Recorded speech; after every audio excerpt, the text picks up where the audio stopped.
So this scene is an older scene from Cycles, and I'm always surprised by that when I open one of these old files and it immediately jumps into Cycles for rendering, but it's a classic. So to switch this over to Eevee, we'll just jump it over to Eevee, and this is what we start out with. So of course, the first thing we want to do is probably right click and get our bar back up at the top, like normal.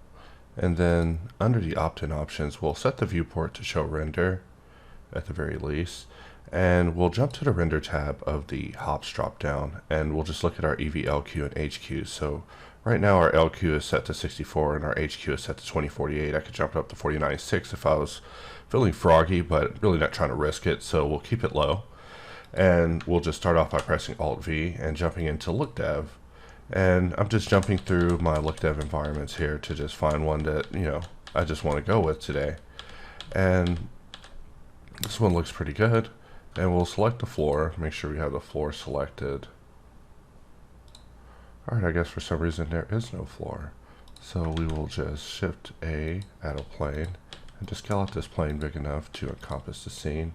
I'll also select the camera, and using the Q menu, we'll just raise the PP. And by selecting the floor and just control click scrolling through blank material scroll, we can find a material that we like. But I can't really tell what kind of material I'm getting, and that's because of the LQ. So if we press Alt V, we can go in and just jump this up to HQ, and now we can see that viewport reflection, soft shadows, all that good stuff is on, and we can actually see the scene the way it's intended. And by selecting these spheres, back in the day I actually had spheres in front of the camera that were indexed according to the scene. I may actually bring that idea back, because as I was playing with this, I was like, wow, this is actually pretty cool. So I can just shift click for destructive material scroll, and before I change anything, I'm just going to scroll up the materials on the side by holding shift and scrolling. You can see me moving up the list even though it's being obscured by my key commands. First one we'll go to is a CP TST, because I remember this one. This one was like my classic accent color. So I'll press C and activate color, and we'll just scroll it through until we find a combination that we like. And then I will scroll down to plastic. And for this one, I'll press T to change it to car paint, press T to change it to emission, and we'll just scroll until we find a color that we like. Maybe something in the realm of pink. And finally, we'll go up to chrome by shift scrolling up, pressing T to go back to principled.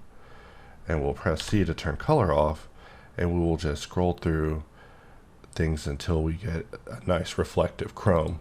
So we're almost set here, except for the fact that we could deselect and then press Q and just simply add a light rig, and we'll just scroll light rigs until we find one that we like.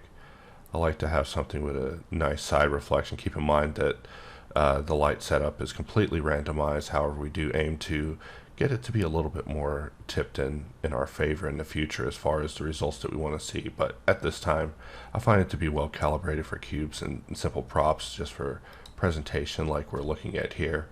I've also been experimenting with the add-on photographer, which I find to be just quite amazing. So just like that, we're able to just get in here and just play with the idea of just presenting this classic scene. And if we wanted to just hang around for just one more minute, we could press Alt V, go back into Look Dev, and press Q to turn on bloom.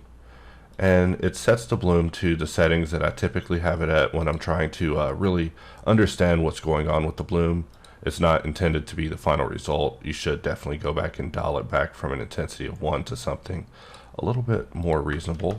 But now if we just let this play, we can see that this is the result that we get just in our viewport. So, within a few minutes, we were able to just get in here, configure the Look Dev environment, set up the materials, and just scroll through random combinations until we got what we wanted. And now we have randomly ended up with a pretty nice render.